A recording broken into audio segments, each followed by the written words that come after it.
Algunos se ven bronceados. ¿De dónde vendrán? ¿Verdad? Qué bueno que nos podemos tener estos días con la familia, pero sobre todo reunirnos en esta semana para oír la palabra del Señor. ¿Cuántos están listos para escuchar la palabra del Señor? Vamos a la palabra del Señor. Efesios capítulo 4, verso 5. Efesios capítulo 4, verso 5. Hoy quiero hablar sobre este sacramento que hace unos momentos realizamos. El bautismo en agua, como una representación de la unidad del creyente con Cristo y su iglesia. El bautismo en agua representa lo que el hecho histórico de la resurrección de Cristo. Hoy muy temprano, a las 5 de la mañana, estuvimos reunidos en un servicio, así como aquellas mujeres asistieron al sepulcro, así nosotros también en esta madrugada estuvimos adorando y glorificando el nombre del Señor. Amén. Muy temprano fueron a ver este suceso poderoso. La palabra del Señor nos enseña que el Espíritu Santo levantó a Jesús de los muertos y aquellos ángeles poderosos en ejecutar la obra de Dios estaban ahí custodiando la entrada al sepulcro. Esa resurrección sucede de la misma manera en la vida del creyente. Viene de la muerte cuando entrega su corazón a Cristo, renuncia a todo pecado y a toda maldad, entrega su corazón al Señor y de una manera pública, de una manera ante la congregación, ante los creyentes, declara su fe en Jesús. Por eso los bautizamos de esa manera, porque mueren para las cosas del mundo y resucitan para vida eterna, para servir al Señor. Amén. Una vida diferente, un modelo diferente de vida. Eso es lo que pasa. Hay un cambio radical en el corazón de cada persona. Efesios capítulo 4, verso 5 es un pasaje muy corto. Usted se lo puede aprender de memoria muy fácil. Efesios 4, 5 dice: un Señor, una fe. ¿Y cuántos bautismos? Un bautismo. Un Señor, una fe y un bautismo. Quiere decir, si queremos agradar al Señor, tenemos que ir al único que dijo: yo soy el camino, la verdad y la vida. Nadie puede ir a Dios si no es por mí. El único que descendió de los cielos, murió, fue sepultado, pero resucitó al tercer día. Los discípulos fueron testigos de esa resurrección y también fueron testigos de su ascensión a los cielos. Y hoy está a la diestra del Padre con poder y gran gloria. Amén. Por allí es el camino. Una fe nos ha legado algo de gran valor: conocerle, tener el testimonio dentro de nosotros de que el Señor vive, de que el Señor reina, de que Él tiene el poder. Por eso le entregamos nuestro corazón. Pero un bautismo, el proceso del bautismo es inevitable. Esto es algo que ordenó Cristo y representa el compromiso del creyente de amarle, de servirle con todo su corazón. Así como públicamente hacemos muchas declaraciones, nos casamos, hacemos protesta a los que hemos estudiado una carrera profesional de los niveles licenciatura, maestrías y doctorados. Hay una protesta que hacemos, hay una declaración pública, ¿verdad?, donde usted recibe ese grado. No lo hace escondido ahí solito, sino hay un grupo de personas que son testigos y es una figura, un colegio que le da ese nombramiento. De igual manera, toda persona que ha creído en Cristo tiene que bajar a las aguas. Es entregarse sin reservas a su Señor y un compromiso al reino de Cristo. ¿Por qué es tan importante el bautismo? En primer lugar, si vamos a la palabra del Señor, fue practicado y ordenado por el Señor Jesús. En el libro de Mateo capítulo 3, verso 13, la Biblia declara que Jesús vino de Galilea a Juan el Jordán con un solo propósito, para ser bautizado por él. Y el verso 14 dice: mas Juan se le oponía diciendo: yo necesito ser bautizado por ti y tú vienes a mí. Pero el verso siguiente declara: pero Jesús le respondió: deja ahora, porque así conviene que cumplamos toda justicia. Entonces le dejó. Y vea conmigo el verso 16 de Mateo 3:16. Y Jesús, después que fue, ¿qué dice la Biblia ahí? ¿Que fue qué? Bautizado, subió luego del agua. Y he aquí, ¿qué pasó? Los cielos se abrieron y vio al Espíritu de Dios que descendía como paloma y venía sobre él. El verso 17: y hubo una voz de los cielos que decía: este es mi Hijo amado, en quien tengo complacencia. El Señor lo practicó. Y ahí vemos ese hecho histórico de Jesús yendo al Jordán para ser ministrado. Por eso todo creyente, toda persona que ha recibido a Cristo tiene que hacer lo mismo. Por eso somos cristianos, porque imitamos a Cristo, porque seguimos a Cristo, seguimos el modelo de Cristo.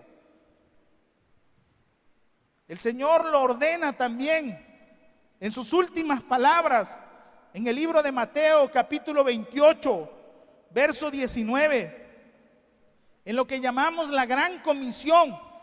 El Señor dice: por tanto, id y haced discípulos a todas las naciones. Y allí enfatiza que vamos a hacer, bautizándolos en el nombre del Padre, del Hijo y ¿de qué? Del Espíritu Santo.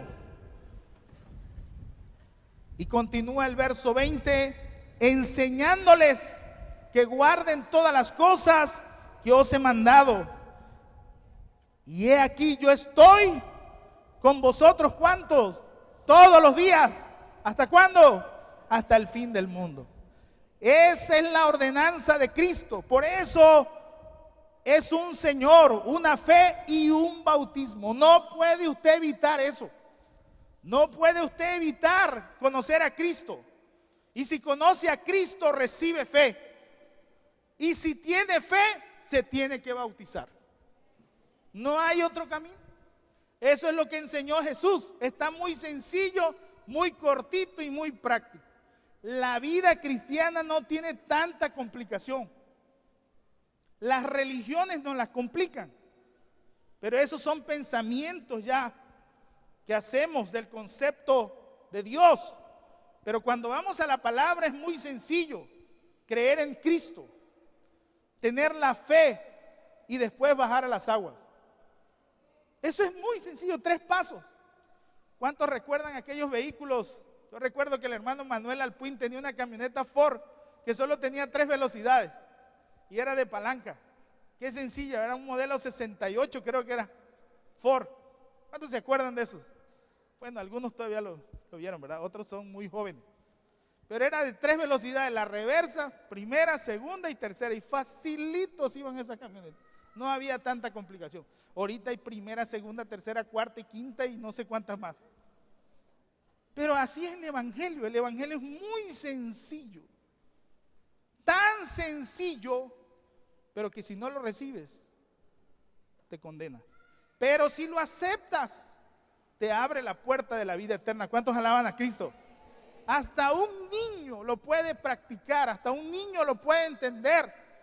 Alguien que abra su corazón, toque el Señor su corazón, recibe a Cristo. Esa es la ordenanza de Jesús.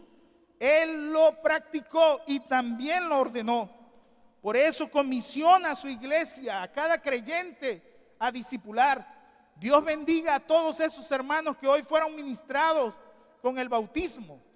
producto de la evangelización, producto del discipulado, producto de la enseñanza constante y la formación de líderes. ¿Cuántos alaban al Señor por esos líderes que trabajan, que enseñan y predican la palabra? Amén. Que invierten su tiempo. La iglesia del primer siglo, la iglesia del Nuevo Testamento, en el libro de los Hechos podemos ver un resumen muy corto también de lo que hacía, de lo que vivía y de lo que practicaba. Por lo tanto, en segundo lugar, la iglesia primitiva lo practicó. La iglesia primitiva no vino a hacer otra cosa, sino lo que Cristo les dio el ejemplo. Y nosotros de igual manera tenemos que practicarlo. Por ejemplo, el día de Pentecostés, Hechos 2:41 dice: así que los que recibieron su palabra, ¿qué pasó con ellos? Fueron ¿qué?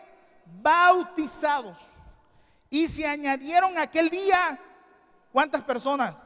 3,000 personas. Lo que siguió a la conversión y a la entrega y al tocar de Dios sus corazones fue bautizarse. Podemos ver también el ejemplo de Felipe, aquel hombre mencionado en la iglesia primitiva como el evangelista, un hombre que predicó la palabra. Es enviado a Samaria, va a predicar el evangelio de Cristo, y aquel hombre, por el poder del Espíritu Santo, hacía señales, milagros poderosos, y había un gran gozo en la ciudad. Eso está en el capítulo 8 del libro de Hechos. Pero mire el verso 12 del capítulo 8 del libro de Hechos. No solamente era gozo, no solamente era alegría, no solamente era prédica, no solamente era señales, no solamente eran milagros. Mucha gente vive milagros, mucha gente participa en la iglesia, pero no quiere bautizarse. ¿Por qué? No está completo. Le falta el paso decisivo, cerrar lo que el Señor nos enseña, el bautismo. Y la Biblia dice en Hechos 8:12, pero cuando creyeron, mire, ahí está la palabra creer, al mensaje de Felipe, a Felipe, que anunciaba, ¿qué les anunciaba? El evangelio del reino de Dios y el nombre de ¿quién? De Jesucristo. ¿Qué pasó? Se bautizaban hombres y mujeres. Principio de todo el proyecto, creer. Y la Biblia dice: el que creyere y fuere bautizado será salvo. Es importante creer, claro que sí. Ahí nace la fe. Eso es tener fe y confianza. Al escuchar el evangelio, usted tiene que dar ese paso de fe. El Señor nos llama a tomarlo con toda entereza, a hacerlo como un testimonio público de nuestro amor a Cristo y de nuestra entrega. Felipe también sigue el mismo modelo cuando el Espíritu Santo lo manda a hablarle a un hombre extranjero. En el capítulo 8, del verso 26 en adelante, podemos ver el encuentro de Felipe con el etíope. Aquel hombre importante, aquel hombre con un puesto de gran relevancia, también necesitaba el evangelio de Cristo. Este hombre venía de adorar a un Dios que su corazón le llamaba. Dios llama a los corazones. Dios busca al hombre intensamente. Dios toca la puerta de tu corazón, visita tu hogar, visita tu familia. En cada momento, aunque tú no lo tengas en cuenta, Dios sí está tomándote en cuenta. Amén. Porque Él envió a su Hijo, la Biblia declara, no para condenar al mundo, sino para que el mundo sea salvo por Él. Usted es parte de ese mundo. Entonces Dios le ama tanto que le regaló a su Hijo para que muriera en la cruz, para reconciliarlo con Él. Aquel hombre obedece la voz del Espíritu Santo, va al desierto, se acerca a aquel hombre que venía leyendo el libro de Isaías, leía y no entendía nada. Y Felipe le hace la pregunta: ¿entiendes lo que lees? Y aquel hombre en el verso 31 del capítulo 8 del libro de Hechos le dice: ¿cómo voy a entender si no hay nadie que me lo explique? ¿Cómo voy a comprender si nadie me ha enseñado? Por eso el proceso de la iglesia es discipular. Jesús dijo: enseñándoles que guarden todas las cosas que yo os he mandado. Se sentaron y empezaron a platicar. Felipe abrió su boca, verso 35, y comenzó a enseñarle y anunciarle. Dice claramente allí, ¿qué le enseñó? El evangelio de Jesús, el evangelio de Cristo. Por eso en nuestros primeros libros que hay, el primer manual que tenemos es de grandes interrogantes de la vida. Pero el segundo es sucesos cumbres en la vida ¿de quién? De Cristo. Y el tercero, mi amigo y ayudador, el Espíritu Santo. O sea que usted en cuántos meses debe de conocer 25 lecciones más 18 lecciones. Usted debe de conocer muy prácticamente y muy sencillamente lo que Dios quiere hacer en su vida y la determinación que usted tiene que tomar. Aquel hombre escuchó el evangelio de Cristo y al escucharlo, fíjese, el verso 36 dice: y yendo por el camino, llegaron a cierta agua y dijo el eunuco: aquí hay agua, ¿qué impide que yo sea ¿qué? Bautizado? ¿Qué me impide que yo me bautice? La respuesta de Felipe fue el verso 37: si crees de todo corazón, bien puedes. Y respondió aquel hombre decididamente, que dijo: creo que Jesucristo es el Hijo de Dios. Entonces dice, mandó parar el carro. ¿Quién paró el carro? ¿Felipe o el etíope? El etíope. Si te quieres bautizar y obedecer a Cristo, tienes que bajarte de tu carro. Tienes que parar tu carro. Aquel hombre detuvo su trayectoria. Tienes que detener la trayectoria de tu vida para hacer lo que Dios te manda. Primero, creer en Él. Segundo, oír la enseñanza bíblica. Eso requiere tiempo. Y tercero, bautizarse. Requiere también tiempo. Hay que prepararse. Yo veo a los hermanos se preparan con tiempo su ropa. Todo se alista, todo se prepara. Usted tiene un año para prepararse. Por eso no podemos bautizar a alguien que viene llegando y de una vez aquí. Hay un año. Usted tiene de aquí a un año para bajar a las aguas. A menos que usted se esté muriendo ya. Pero ¿cuántos se quieren morir? Nadie de los que están aquí se quiere morir. Si alguien se planea morir, pues avísenos con tiempo. Por eso hay que prepararse. Nos planeamos todo. Planeamos casarnos, planeamos estudiar, planeamos los negocios, planeamos todo. Pues el bautizarse también hay que planearlo. Hay que parar el carro. Aquel hombre toma la decisión. Tenía que llegar allá donde iba, sí, pero antes de llegar dijo: primero aprovecho esto, me bautizo. Tú no puedes llegar al plan y al nivel que Dios quiere si no le obedeces. Primero tienes que obedecer a Cristo para que los cielos sean abiertos y el Padre habla y diga: este es mi Hijo amado, en Él tengo complacencia. Hace lo que le estoy enviando a hacer. Ese es el mensaje de Cristo. Aquel hombre toma la decisión, no hay más, hoy me bautizo. Pero ya tenía un trasfondo de buscar a Dios. Y la palabra de Dios dice que descendieron ambos al agua. Verso 38 del capítulo 8. Felipe y el eunuco, y le bautizó. Hay algo muy importante. Imagínense este hombre, con toda su importancia, hizo ese paso de fe. Por eso la Biblia dice que Dios no hace acepción de personas, sino del que le busca, Dios se le agrada. O sea, Dios no dice solo ricos y no pobres, o solo pobres y nada más. Dios dice todo aquel que se acerque, que crea en Él, puede recibir el bautismo. Usted tiene la más grande oportunidad. Usted es candidato para ser parte de las filas del reino de los cielos. Aquel hombre toma la decisión. Y dice la Biblia que fue bautizado en aquel mismo momento.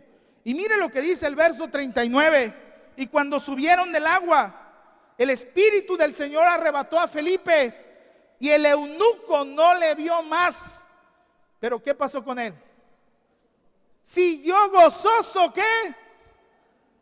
Gozoso su camino. Gozoso, el gozo del Señor, dice, es nuestra fuerza. El gozo del Señor viene como producto de la comunión con Cristo. Y la palabra gozo no tiene nada que ver con alegría. La palabra gozo significa un estado de ánimo infinito que es recibido cuando aceptamos a Cristo y no tiene límite. En el libro de Apocalipsis dice que cesarán las lenguas, cesarán los dones, pero el gozo seguirá vigente en los cielos. Entonces, el gozo es algo que llega para quedarse y no se va nunca del creyente cuando ha recibido a Cristo. ¿Cuántos alaban al Señor? Amén.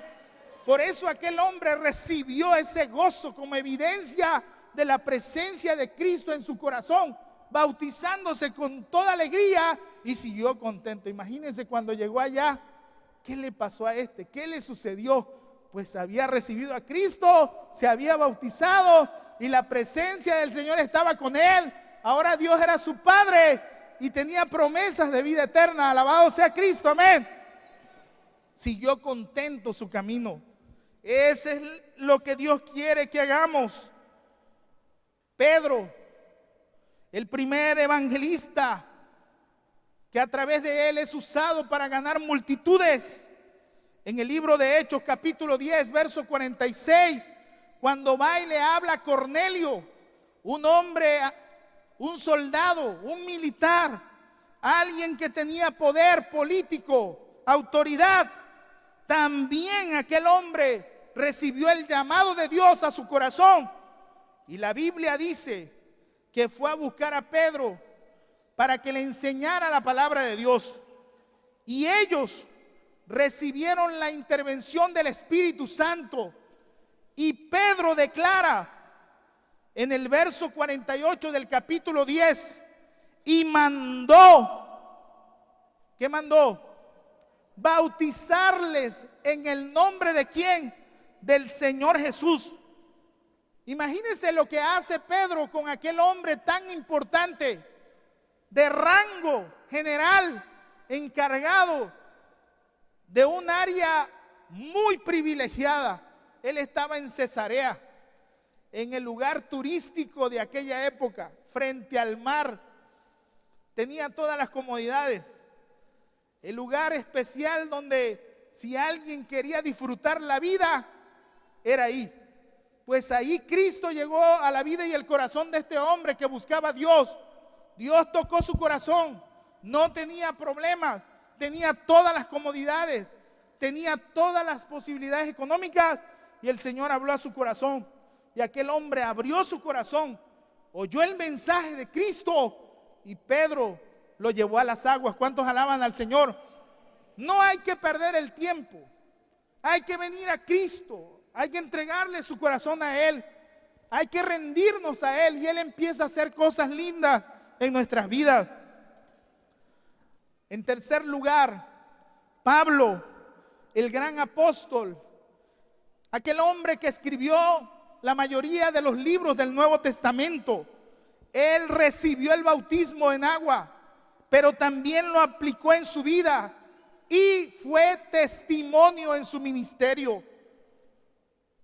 ¿Cómo no analizar el capítulo 9, donde allí está su conversión? Cuando aquel hombre iba camino a Damasco con toda la autoridad y tiene ese encuentro con Cristo, amén. El Señor Jesús le habla, lo llama por su nombre, trata con él. Aquel hombre tiene ese encuentro poderoso con Jesús, queda ciego y el Señor le dice: entra a Damasco y se te dirá lo que vas a hacer. Y aquel hombre por 3 días y 3 noches no come ni bebe. Hágame usted el favor, ¿quién de ustedes no ha comido por 3 días y 3 noches? Pues hace unos días, fíjese que fui con una persona y me asombró. Y me dijo: pastor, una persona especialista en esto de nutrición y trata con enfermos, y dice: usted sabe que para matar las células malignas usted tiene que no comer 72 horas. Tiene que practicar el ayuno. A las 72 horas usted queda purificado en su organismo. Dice: claro, pastor, eso es algo interno. Es un proceso, ¿cómo se le llamaría, Tony? Un proceso interno, biológico, ¿cómo? Del metabolismo. Es que él es doctor, yo soy ingeniero. Imagínense eso. Claro, pastor, eso está ahí adentro. Y ahora me acordé, ¿cuántos días no comió ni bebió Pablo? Si eso pasa en el proceso, y estamos hablando células malignas, los que tienen cáncer, los mandamos 72 horas de ayuno.